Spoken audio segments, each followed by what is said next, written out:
Well, hey there, folks. Chuck here, and welcome to a special pre-recorded edition of Diecast Breakdown. A lot of life happened for the three hosts as we work on growing this project, and some stuff fell behind, and this interview with Jeff Koch is one of them, through no fault of his or anything. It's just life got in the way, and we went back to review it and get it ready to broadcast, and the news that we provide is outdated because it's from July of 2022. So what we're doing with this and other interviews moving forward is we are releasing them as just the interviews and alternating those every other week with live issues of the Diecast Breakdown, where we can talk about news while it's still actually news and not history, and get some more interaction with the folks who enjoy what we do. So to catch those, be sure to subscribe to this channel and hit the bell icon so you can see when we've got a live episode coming. Basically, those are going to be alternating Sundays at 5:30 p.m., I should say, Eastern Time. And then the following week at the same time will be episodes like this one. So that's about all the housekeeping I have for this one. Thank you again to everyone who has liked, subscribed, shared, commented, and especially the patrons who support us. And you can learn more about doing that at diecastbreakdown.com and follow us on our various socials there. And again, big thanks to Mark, David, and of course Jeff Koch, aka the Toy Pimp on Instagram. But he is so much more than that. We are really excited that we were able to interview him, and he's got a ton of great stories about his involvement and influence in the diecast world. So this is definitely a good one and definitely worth sticking around. So without any further ado, on with the show. You're watching Diecast Breakdown with Chuck Ellis, David Johns, and Mark McHotwheel. So sit back, strap in, and hang on. The breakdown starts now. We are really excited today. We are talking with Mr. Jeff Koch. You might know him as the Toy Pimp on Instagram, but he is a fixture in the Phoenix diecast scene and on the Instagram diecast scene, and we're really excited to talk to him because there's a lot more to him than just being a really cool Instagrammer / diecast seller / all-around car guy. So, Jeff, thanks for being on the show today. Thanks for having us, guys. So, Jeff, tell me a little bit about how you got into the car scene, because you're not just a little car guy, you're a big car guy, too. It's true.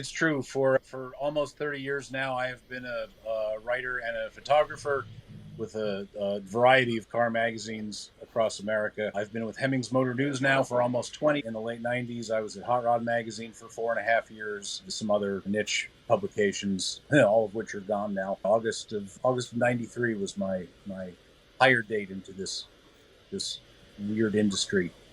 That's really cool. Did you study photography in school, or was this just something that you kind of picked up as part of the car hobby?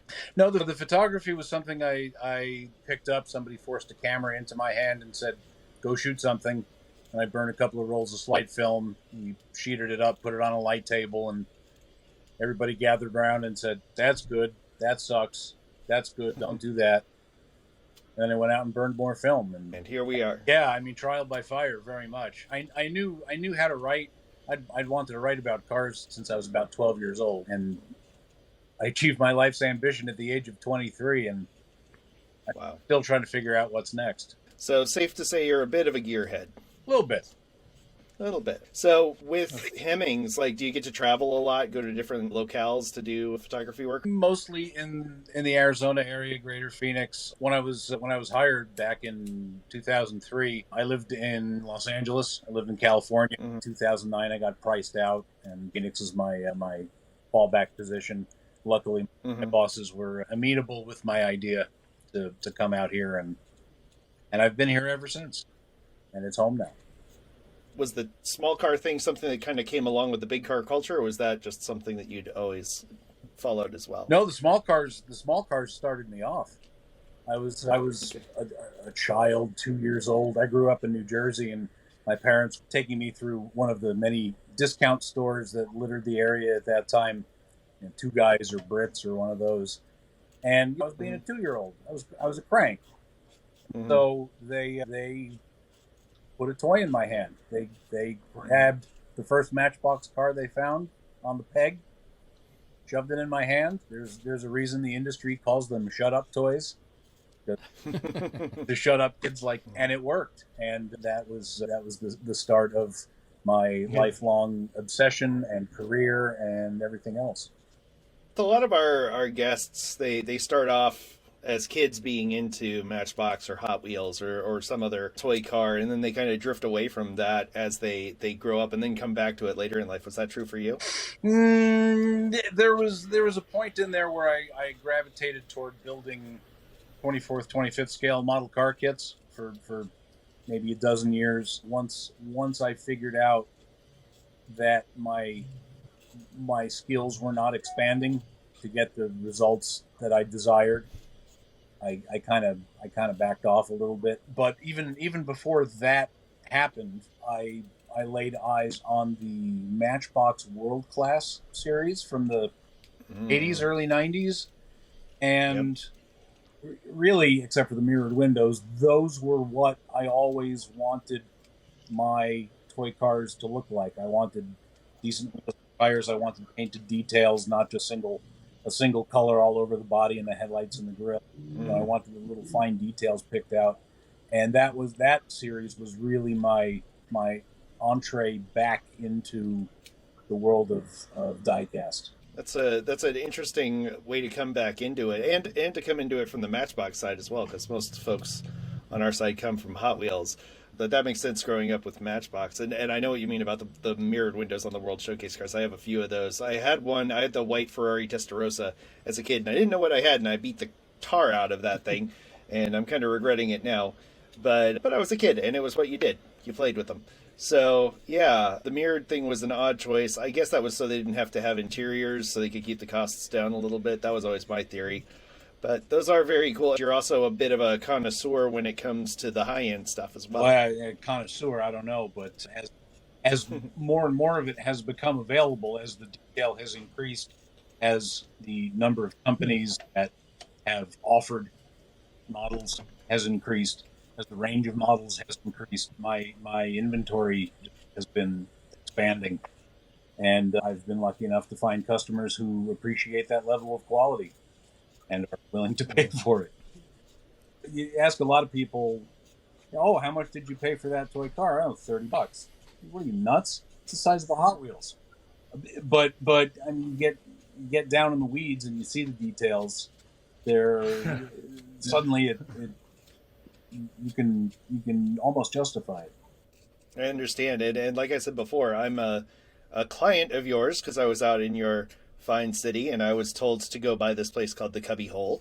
And I was blown away, first of all, by the selection at the Cubby Hole, but also by your section in the consignment area. But you were my first premium diecast buy. I dropped, I think, $30 on the Datsun pickup. And it's the little red one with the white camper back and the little porthole. And I was blown away by how amazing that thing looked. I mean, even you flip it over, full chassis on the bottom, not part of the molded in thing. Like, it's a separate chassis with a spare tire that is a rubber tire. Like, it's every bit as detailed as I used to do 124, 125th scale cars as well. And yeah, it's exactly the same. It's better than I could do at that scale, at 124, 125th scale. And that they're doing it at 164 and selling it to me for $30. I was like, okay, yeah, I'm convinced. I mean, the price of a model kit these days is about that much. And you get physically smaller, but you get something that you're not going to screw up. Yep. Yeah. Yep. And you don't have to store something that's this big. You can store something that's like that big. That's that big. And I mean, from when I was a little kid, 64th scale is always where my heart was. So I used to keep 24th scale model kits in inventory.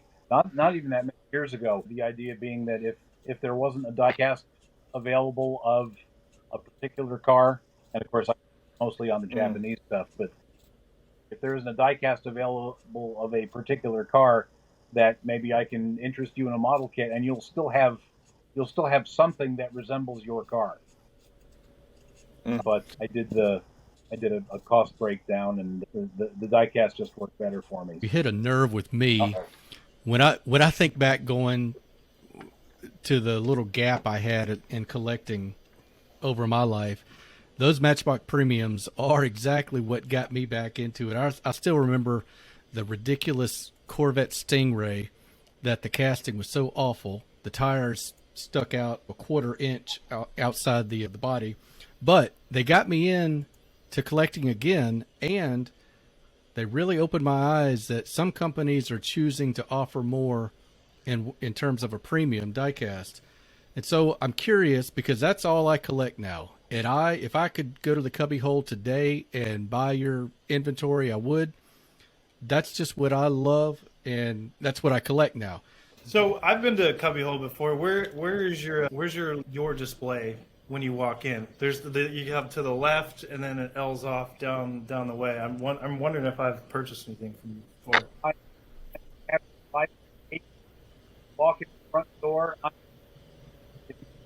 on the left side. My cabinets, I have cabinets 5 through 8. They're on the left-hand side. As you walk in the front door of the shop, there, if you're not looking for them, you don't see them immediately. You just sort of see the shelves that are ahead of you and 10,000 Hot Wheels that are on the pegs there, and you get dazzled and you can't help but walk towards it. My stuff is in plain sight, but you gotta look a little bit. Yeah, last time I was there, I bought a couple Datsun trucks, and then I bought the Boulevard Skyline. I think it was probably in one. It sounds like it might have been in one of your cases. Yeah. So yeah, it's those wood ones with the glass panels. And he's right. Like, you walk in and you see, first of all, you see a lot of Frisbee golf.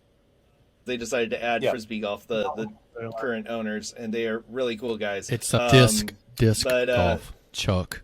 Disc golf. I stand corrected. But yeah, so you see like that, then you see all the pegs and stuff, and they've got like these really nice wood cabinets. Like, they're these solid wood glass locking cabinets, but if you're not looking for them, like I actually saw them as I was kind of turning to make my way back towards the front door, and I was like, well, what's all this over here? So, and then I spent like another $200.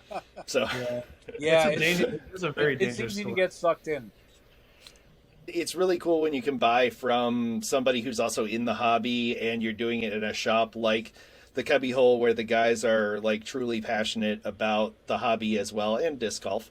But and the Cubby Hole, for those who don't know, is an interesting combination of several things. Besides those two things, it's also a mail store, like a pack and ship kind of store as well. So it's weird because you'll be in there and there's like all these like diecast geeks like my age and older kind of milling about, geeking out at all these cars, and then there'll be like some mom will walk in and be like, yeah, I need to ship this back to Amazon.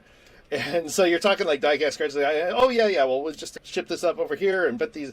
I need a book of stamps too, and it's like, okay, yeah, we got those. And so it's a very strange thing because they like, and the guys are pros, so they're like shifting without a clutch. They're just like going straight into, oh yeah, now we're doing shipping talk. Now back to diecast. It's all more or less the same there. That shop it started out as a postal, not a substation, but a place where you could do shipping, FedEx and postal service and all that. It's been around for about 20 years. The current owners, Thomas and Matthew, have been there for a little over 3 now, and they've really rejuvenated the place and got it going and got a good crowd going in there.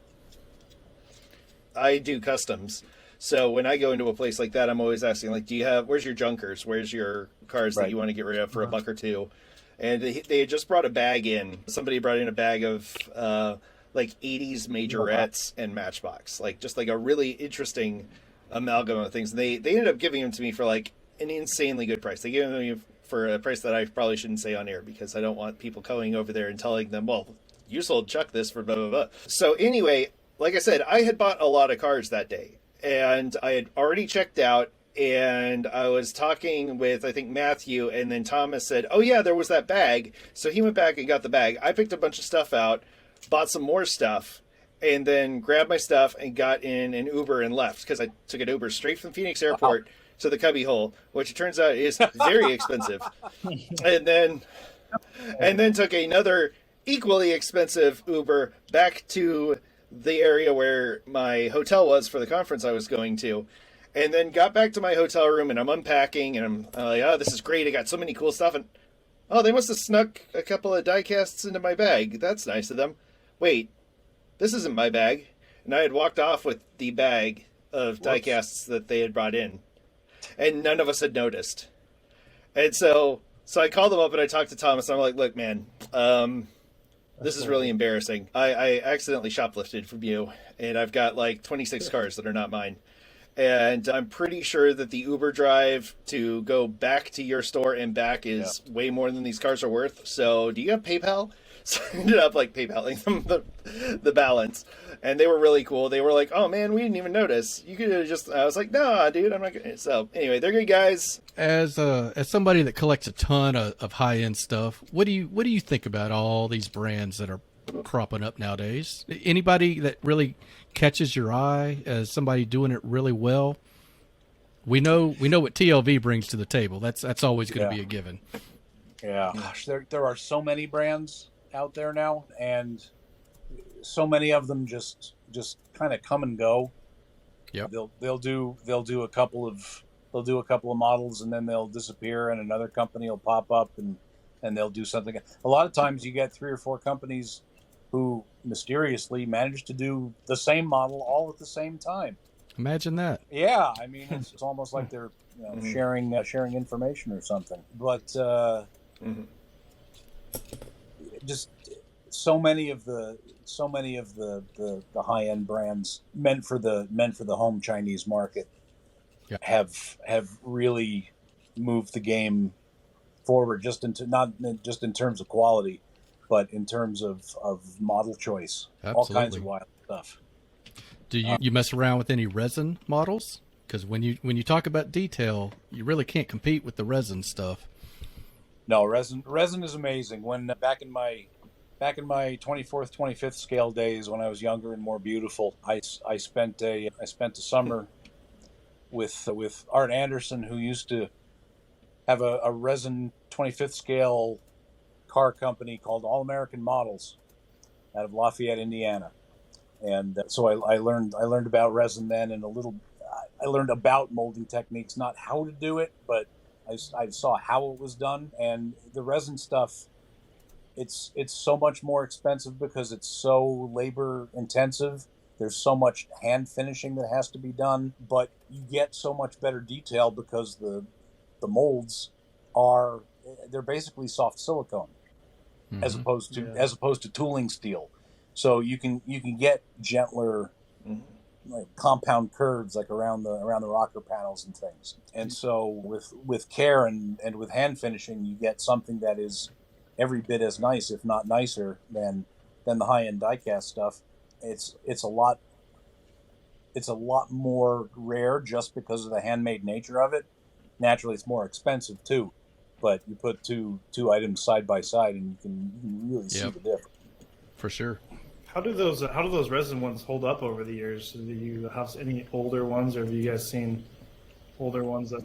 Resin stuff is so recent in 64th scale. I don't have much that David's got one, but as you can see, there's about 50 spokes on this wheel. It's ridiculous. Did you count them? Anyhow, I did. Yeah, it's really just in the last 4 or 5 years I've seen resin stuff, and I'll be honest, it's a lot of it is so expensive even for me to get my hands on that I tend to shy away. Probably wouldn't be any margin on it, I guess. So not a ton. If you take Chuck to a store with you, you can walk out with some pretty cheap resin models. Sure. Yeah. Here I could probably get a bag of majorette too if my card's right. Yeah, exactly. I'm a natural thief, it would seem. So I'm kind of curious. I got some questions about being a diecast dealer, but I'm kind of curious. You've got like a massive library of what looks like magazines back there. Are those no, all Hemmings? That's what's all that? I'm in my office right now, and That's my research library. Behind me, you're probably seeing 40 years of Nice. Automobile Quarterly. What else is back there? Highlight. Yeah, highlights for children. I'm a big fan of Goofus and Gallant. Yeah, highlights for kids. I have all of Automobile Magazine from 86 until it stopped in, I guess, 2019. I have the British magazine Car from, I'm missing probably 3 years from its inception in 62 or 63 up to current. I've got Car and Driver dating back to the Sports Car Illustrated days, plus all the Hemmings stuff that I've written for over the years. For what I do for Hemmings, it's more, there's more history in it, and so it's always good to have resources at your fingertips. Sure. Is there a vehicle that you would like to cover that you haven't had a chance to yet? Listen, I like cars, full stop. There's something interesting, inherently interesting in every car that's out there, whether it's some feature or function of the car, or whether it's the story of the car itself as it relates to its owner. There's always something, and the key is finding what that interesting thing is and highlighting. Just an hour ago, before we went on air, I was talking with the second owner of an 85 Olds 88 limousine, stretch limousine. He was an Oldsmobile dealer here in Phoenix, the original owner, and he passed a couple of years ago, and it's the car's in new hands. But yeah, so he was an Olds dealer, and he wanted to celebrate the brand, so got a stretched rear drive Delta 88. Heck yeah. David loved this. Why not? I grew up in a Delta 88. There you go. That's awesome. I actually drove one into an apartment one time. 9 years old. My dad said, pull up the car. And that's when I learned how you don't drive with both feet. I still do. Thought I was hitting the brake, hit the gas. Yes, classic pedal misapplication. My dad yanked me out of the car before anybody saw that I was the driver for insurance purposes. Is there a statute of limitations? No. We'll find out. So I think our collectors, and a lot of us do collect this premium stuff, a lot of collectors would be interested, is since you have this passion for the Japanese vehicles with the TLVs and all that, can you tell a little bit about your background with Johnny Lightning? I thought that was very interesting that you kind of brought the JDM cars maybe to the forefront with Johnny Lightning. That's a really cool story. I was hired on as brand manager at the very end of 2001, and I was there for 2 years. And one of the things that I was tasked with doing was sort of expanding the scope of Johnny Lightning's reach, finding new audiences. I had just come from California, the West Coast. Besides writing stories for Hot Rod, I did a lot of stuff for Super Street magazine at the time, and so I was keyed into the import culture a little bit, and I thought that would be a valid way to go. It would get a whole new crop of collectors into Johnny Lightning, and we were gonna link it to a Prime Media magazine title. That kind of fizzled out, but we kept going with the castings. There was a Skyline, there was a EK9 Civic, there was a there was a CRX in there. There was a Honda Accord, which is I confess, a slightly odd choice. R34 GTR Skyline, and we went ahead and we did the cars, and almost nobody cared, and it broke my heart. Yeah, I cared, Jeff. Oh, thank you, Mark. I appreciate that. I bought them from Ollie's after they went on clearance. Marshall. Retrospect has sort of helped me understand what happened. Johnny Lightning for years and years was the muscle car brand and cultivated every muscle car under the sun, and people dug it. Where things fell down was outreach. We didn't talk to the people who were into tuner cars, and so they had no idea that Johnny Lightning had tuner cars on the pegs. Yeah. And so the normal Johnny Lightning customer comes by and sees a Honda Civic, and they say, oh, what's this? What are they doing? So they didn't buy. And then the customers that we were aiming for didn't buy because they didn't know it was there. And so they lasted, I guess they lasted a couple of years. Import heat brand. Yeah. That was fun. I ended up coming up with the import heat name. There was a deep suspicion around the office at the time that somehow Mattel had trademarked the term tuner when it came to diecast cars. And so I had to come up with a name that sounded exciting that didn't use the name tuner. And import heat was the least bad choice. Yeah. Well, I can't say Hot Wheels. Yeah. What Heat. hot heat? you were ahead of your time. That 240 is a really cool It's true. Yeah, that's Yeah. Well, And I do honestly own most of those, including the Accord, but that's because I owned a Honda Accord as well. And it's funny because there's kind of my thinking behind that was because Honda Accord was one of people the want best-selling cars that cars they in the own. country. Yep. My God, somebody's Sure. going to want a toy of it. Yeah, and it's true. You sold one car to me, and yeah. But seriously, they're coming back in a big way, and Johnny Lightning is still using the import heat moniker for their Japanese cars, and I think they've done a good job of turning that around. And I think between social media and YouTube, I think especially has really kind of broadened people's horizons for what's out there. Because it's still funny to me though, because I'll be at the pegs at your local big box, and I'll be talking to somebody over in the mainline section, and they won't even register that Auto World or Greenlight or Johnny Lightning are also there. Like they're like, wait, that's over there too? I didn't even notice it. It's like, yeah, it's right over there, like right there. Go look at it. You want Fast and Furious stuff? There's a much better one over here. So yeah, it's pretty wild.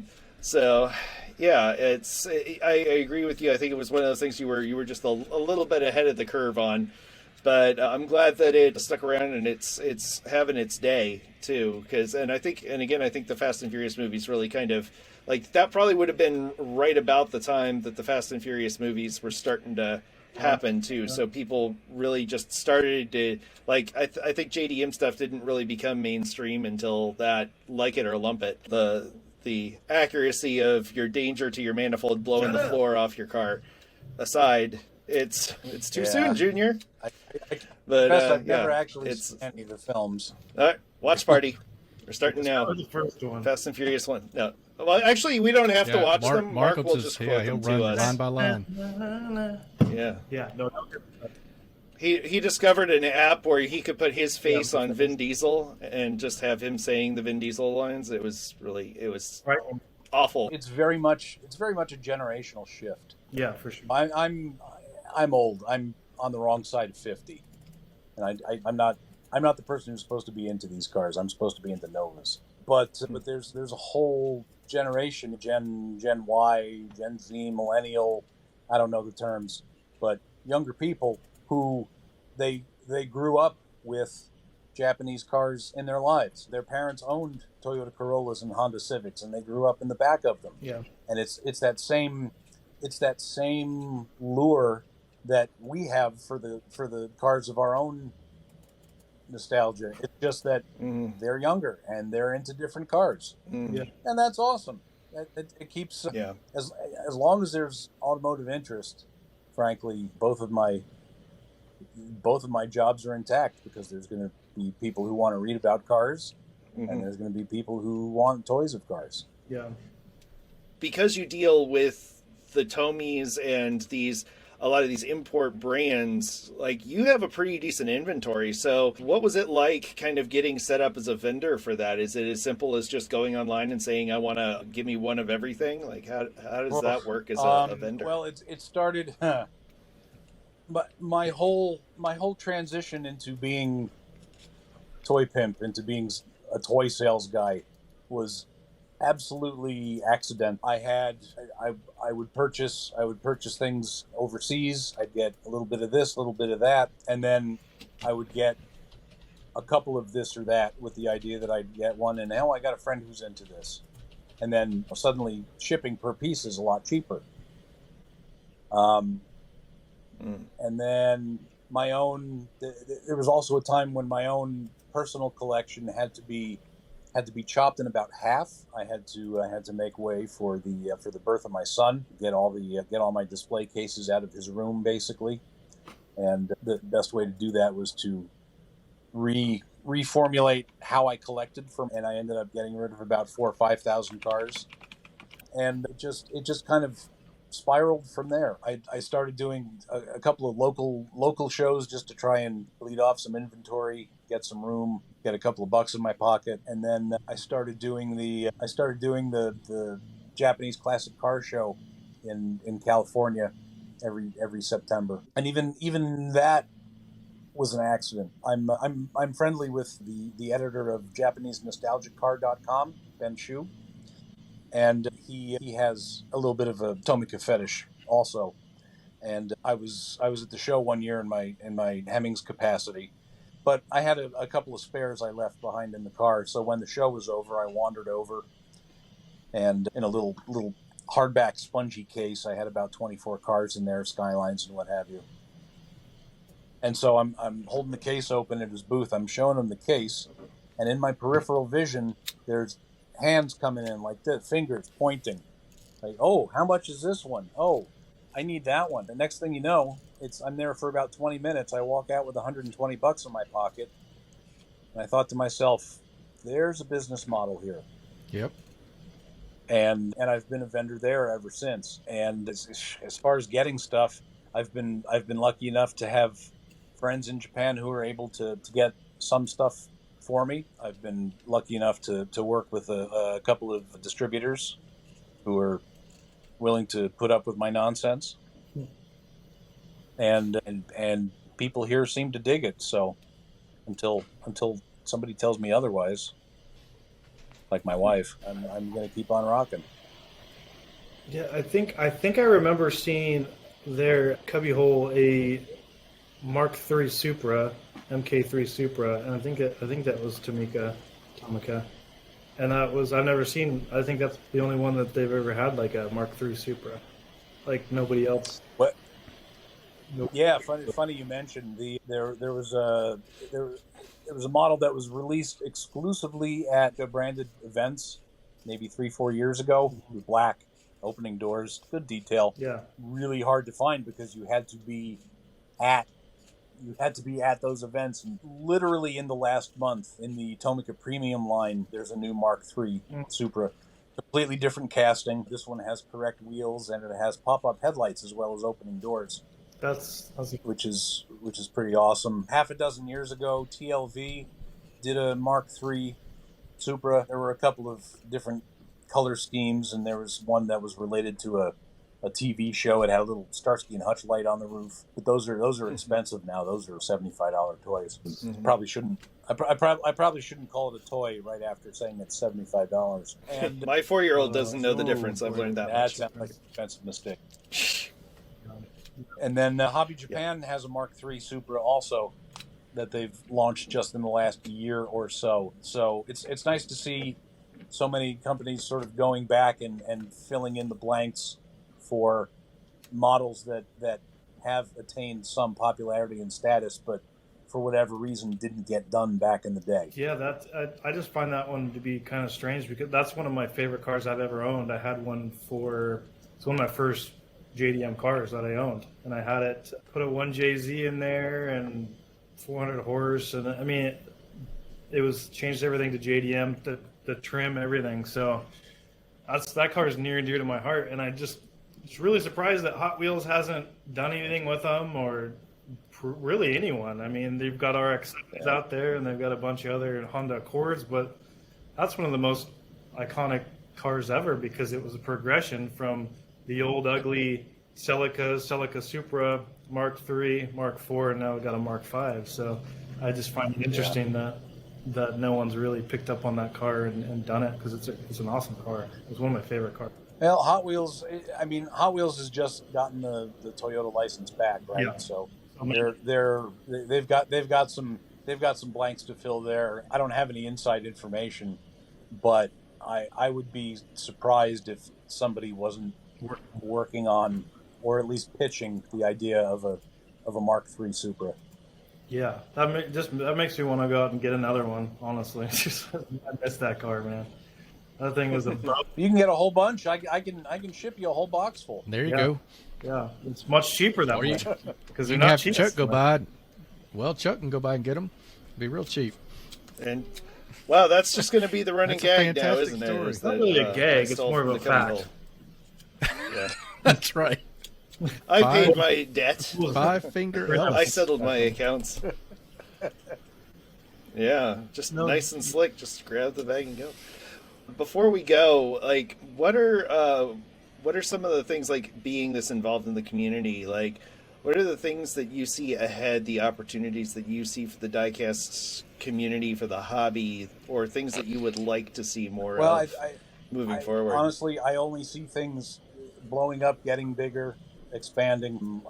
I see more and more niches being more the missing spaces, the missing cars that are out there.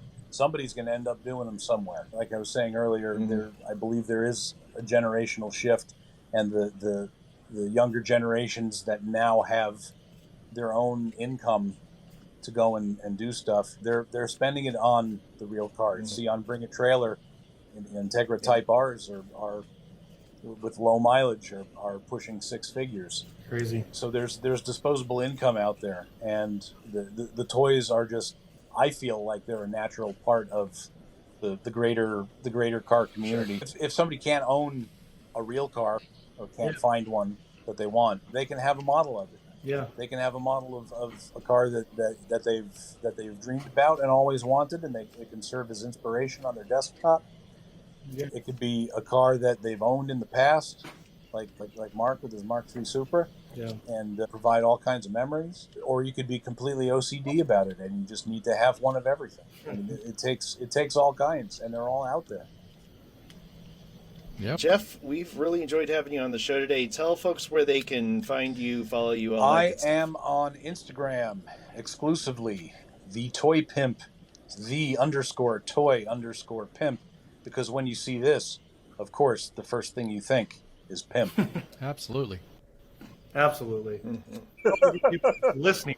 Very nice. So yeah, be sure to check that out. For those listening, we are looking at an incredibly handsome, coiffed and bearded gentleman with a pristine mountain of Snow White decorating his. Yeah, you know what frame. it is. My head is too big, and so the hair sticking up and the beard coming down serves to visually lengthen There you my go. head. Lengthens. Hey, why do you think my hair does this? So If you shave me, I So, look like Bobby yeah, Hill it- from we- King of the Hill. It's not good. Dang it, Bobby. All right. Well, that was Jeff Koch, a.k.a. The Toy Pimp on Instagram, and the fine purveyor of quality diecasts in the greater Phoenix area. Go check out his link in the description below. And if you're in Phoenix, we highly recommend you stop by the Cubby Hole and check out what he and a bunch of other great vendors have for sale. As always, I want to thank my co-hosts, David and Mark, for joining us on this project. You can check them out over at Twice Diecast and Dotson Man Diecast or Auto Peak Detailing.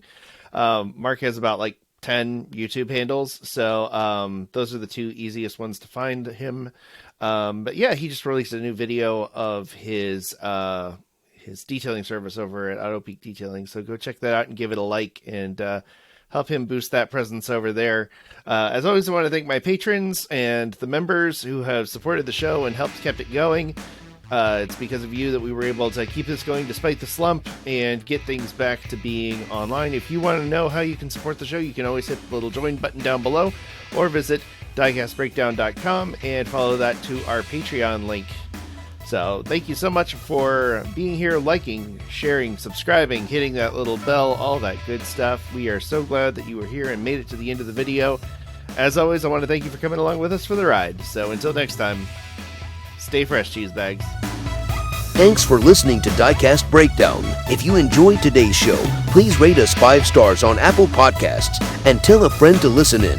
Find Diecast Breakdown on your favorite social media platforms or visit diecastmedianetwork.com to learn more about this and our other projects. Diecast Breakdown is a presentation of Flying Valiant and the Diecast Media Network.